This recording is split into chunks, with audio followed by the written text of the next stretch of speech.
Retour. Ah, je pense que ça commençait pas. Bonjour tout le monde, bienvenue à Du Neuf et des Retours.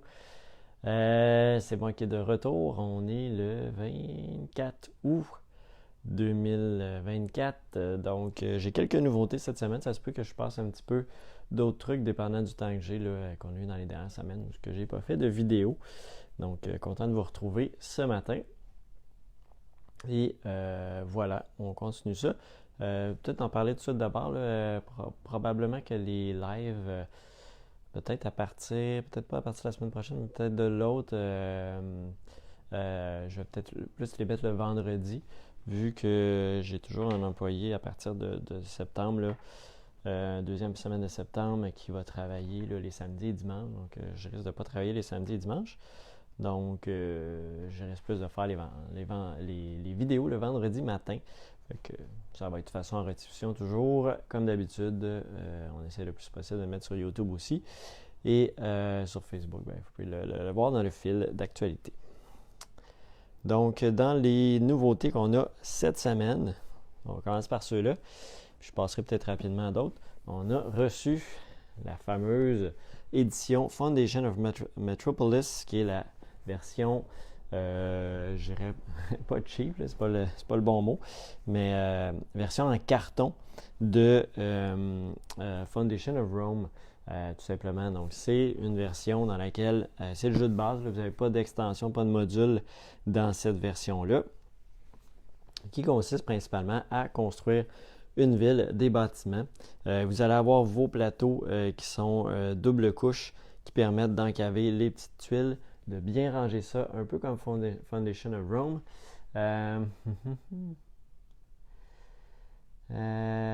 Bonjour Christopher, tu me dis plusieurs commandes en ligne. Ah ben ce serait très cool. T'es le bienvenu à passer. Donc c'est ça, on va planifier notre construction, donc acheter des bouts de terrain et ensuite placer nos bâtiments pour faire du revenu, monter notre population. Donc un jeu très simple et ici dans une version plus abordable. On s'entend que Foundation of Rome, c'est un investissement quand même important de 200$ et plus. Ici, pour ceux qui ont aimé le jeu comme moi, mais qui ne voulaient pas nécessairement dépenser des tonnes et des tonnes d'argent, je pense que c'est une version qui est super intéressante. Alors, Foundation of Metropolis, c'est arrivé. C'est en version anglaise. Ensuite de ça, on a reçu Heroes of Might and Magic 3, un jeu que j'ai énormément joué.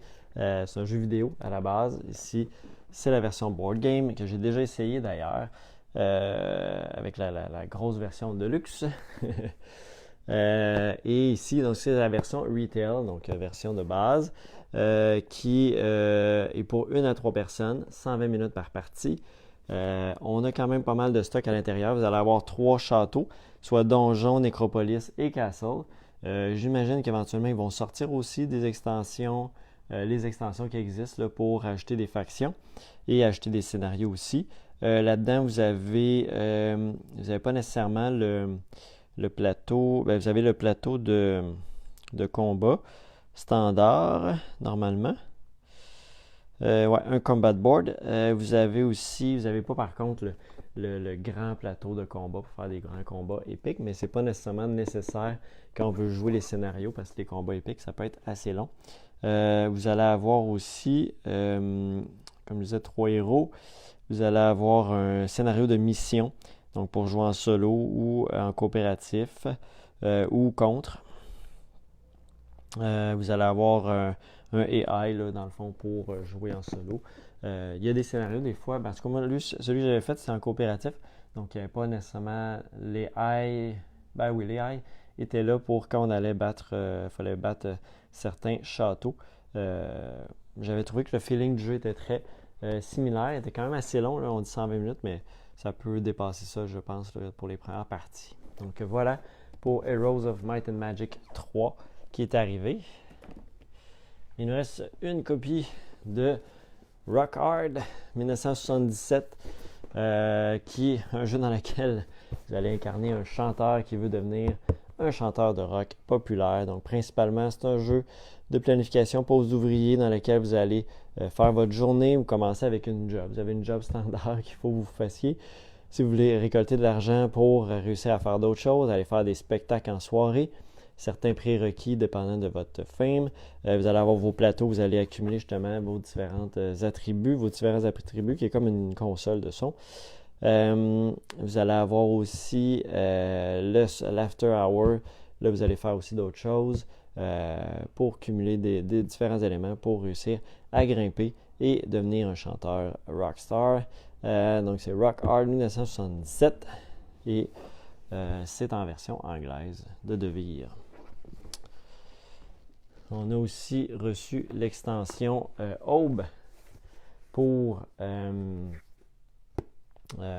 Lueur. Donc, c'est drôle, ils n'ont pas écrit Lueur extension Aube, c'est vraiment Aube. C'est l'extension de Lueur.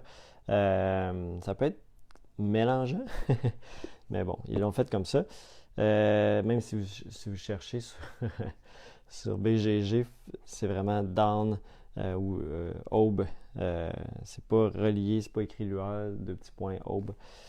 C'est le même qu'ils l'ont fait, mais c'est l'extension qui rajoute des nouveaux personnages, plein d'autres dés. Vous allez avoir, ça rajoute 3 aventuriers, 24 compagnons répartis en 3 modules, fait qu'il y a des compagnons aussi qui s'ajoutent.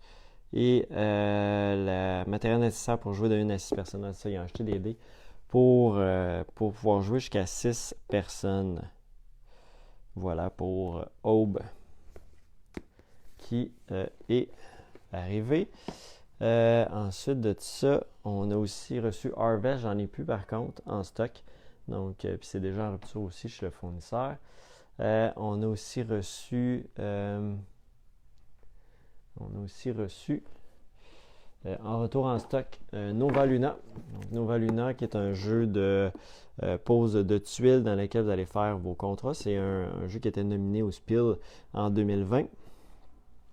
C'est 1 à 4 joueurs. Principalement, dans le fond, vous allez récolter des tuiles que vous allez placer dans un ordre comme vous voulez. Et chacune des tuiles a des tâches à accomplir. Comme ici, si je joins 3 tuiles rouges à cette tuile ici, bien, je vais pouvoir la cacher. Et c'est comme ça qu'on va faire des points quand les tâches sont complétées sur les différentes tuiles. Tout simplement, donc c'est un jeu de planification. Il y avait une refonte de ce jeu-là qui s'appelait Framework, qui est sorti il y a quelques années, qui a moins, pas qui a moins levé, mais on a moins entendu parler. Donc Nova Luna est de retour en stock.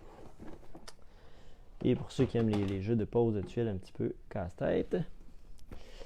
Et on a aussi reçu des nouvelles boîtes de Marvel Champion en anglais. C'est un petit bout qui n'était pas là. En français, j'imagine que ça va revenir éventuellement, mais là, on a reçu des nouvelles boîtes de base en anglais pour Marvel Champion. Après ça, je pense que j'ai rien oublié. Là, ça va. On peut repasser un petit peu quelques nouveautés marquantes, quelques nouveautés qu'on a reçues dans les dernières semaines. Lui, j'en avais peut-être déjà parlé. Château Combo, mais je ne suis pas certain. Donc, Château Combo. Bonjour Jamal. Qu'on a reçu, je ne sais plus quand.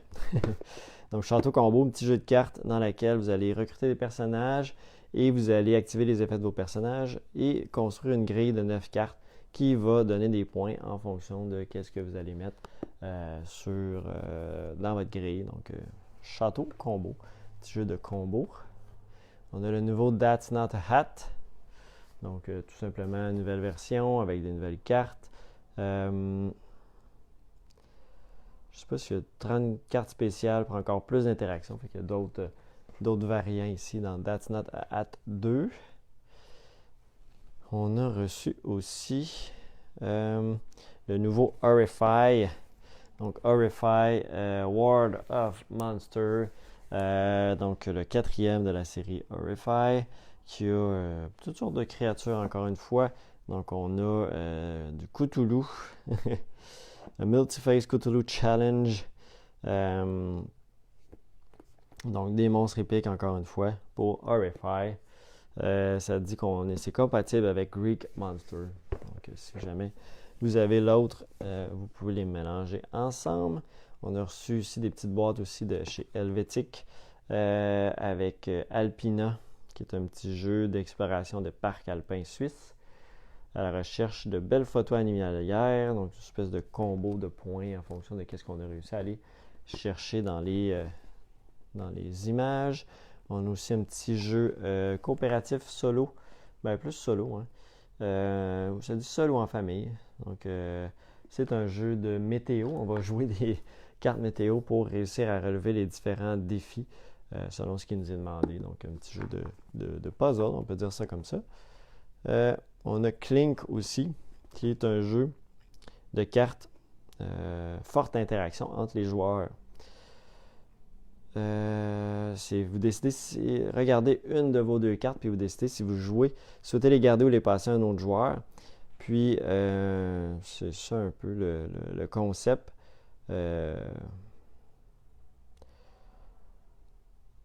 Seule une bonne stratégie vous fera en train de vaincre vos adversaires. Petit statement. Les petits jeux, là, les descriptions en arrière, c'est souvent les pires. Je ne sais pas pourquoi, là, mais tabarnouche. C'est souvent, je lis ça puis je comprends pas c'est quoi le but du jeu. Ça arrive souvent. Pourtant, des gros jeux, des fois, en 3 points, tu comprends bien, mais des fois, des petits jeux, c'est comme, fais ça, mais c'est quoi le but au final? Désolé. fallait que j'en parle. Ça arrive souvent. Je trouve ça dommage, mais bon.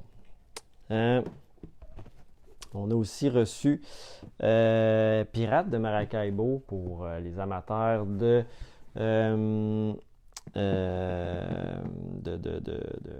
Maracaibo, tout simplement. Ici, en version plus simple, simplifiée, il y a des figurines promo aussi à l'intérieur, version française. Ceux qui attendent la version anglaise pour X raisons, ça devrait rentrer la semaine prochaine. Maracaibo, Pirates de Maracaibo, dans le fond, il est indépendant totalement. C'est vraiment une version plus light, donc 25 minutes par joueur, qui est quand même peut être relativement long aussi malgré tout. Mais si vous connaissez déjà Maracaibo, vous ne serez pas trop dépaysé. Après ça, c'est des règles plus accessibles parce qu'effectivement, avec Maracaibo, il y a quand même beaucoup de règles à l'intérieur, beaucoup de combos avec les cartes. Puis là, ici, c'est 3 manches. On navigue à travers les Caraïbes. On recrute notre équipage. On rallie d'autres navires à votre cause. Explorez les rives. Amassez votre butin. Prenez votre retraite au soleil.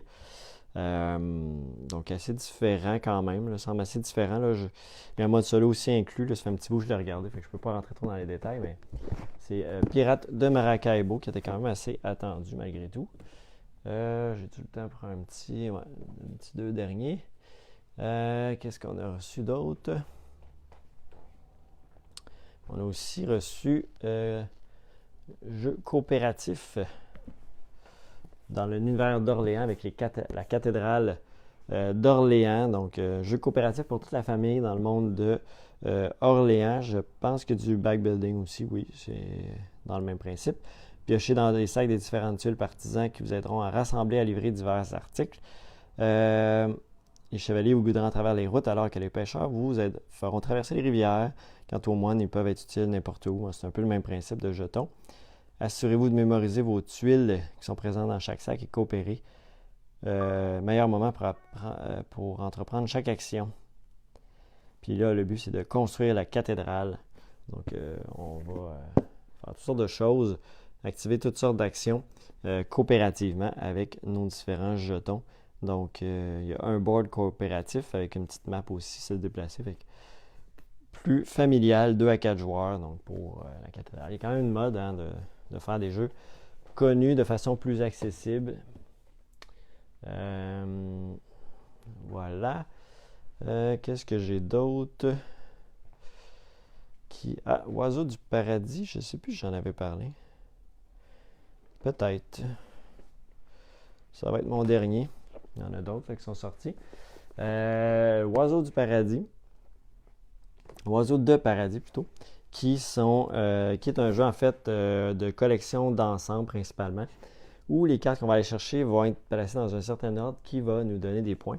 mais c'est un jeu particulier dans lequel on va faire attirer des oiseaux dans notre arbre, mais on peut aller faire peur aux oiseaux dans les autres arbres des adversaires, prendre des photos, donc les récupérer, voler ces oiseaux-là. Donc il y a quand même une interaction entre les joueurs. Je l'avais essayé un Akis, j'avais bien aimé. C'est 1 à 5 joueurs. Puis ça nous dit dans le fond, attirer les oiseaux de paradis dans votre arbre depuis la jungle et la clairière. Sélectionnez rigoureusement les espèces à photographier. Réalisez la plus belle collection de paradis dans votre journal photo. Et, il me semble qu'il y a des cartes d'objectifs aussi à aller chercher, des espèces de je ne sais plus comment ils appelaient ça. Donc, Oiseau de paradis aussi qui est sorti il n'y a pas très longtemps. On a reçu aussi la version française de Path of Civilization. Et ça ressemble à ça. Du côté de l'Orcana aussi, on a reçu tout le stock. Tout le stock est en ligne aussi, disponible en ligne. Donc, pour Ciel Scintillant, Shimmering Skies, c'est tout disponible aussi en magasin et en ligne pour les produits de ce set-là. On a aussi reçu entre-temps un petit peu de nouveau Pokémon qui est sorti hier avec Showdred Fable. Qu'est-ce qu'on a d'autre? Dans les cartes de hockey, on a reçu du CHL, donc du Canadian Hockey League. En Blaster, on a reçu aussi... Ça ressemble pas mal à ça, je pense, dans les trucs qu'on a reçus. Ça. Ouais, ça ressemble pas mal à ça dans ce qu'on a reçu dans les dernières semaines. Donc, merci beaucoup d'avoir été là. Et sur ça, on va se revoir là, la semaine prochaine, comme je disais, peut-être le vendredi, peut-être le samedi, à suivre pour les prochaines semaines. C'est vrai, en passant aussi, peut-être si vous avez reçu dans l'infolette, si vous connaissez des gens ou même vous-même intéressés, on cherche actuellement un employé pour faire les animations des soirées de cartes à collectionner. On veut avoir notre Ligue Lorcana qui veut continuer, mais il manque un petit peu de temps de mon côté. Il y a aussi, on veut partir la Ligue aussi de Star Wars Unlimited. On a les produits pour, on a les promos, les weekly play, on a tout ça. Ça manque juste de le partir. On a aussi, puis sinon aussi, travailler possiblement les dimanches s'il y a disponibilité. Il y a une ouverture à ce niveau-là pour avoir un petit peu plus d'heures. Fait que si vous connaissez des gens ou vous-même qui écoutez cette vidéo-là êtes intéressé, vous pouvez envoyer votre CV à info@boutique-lapioche.com. Et sur ce, on se dit à la semaine prochaine. Merci beaucoup. Bye bye.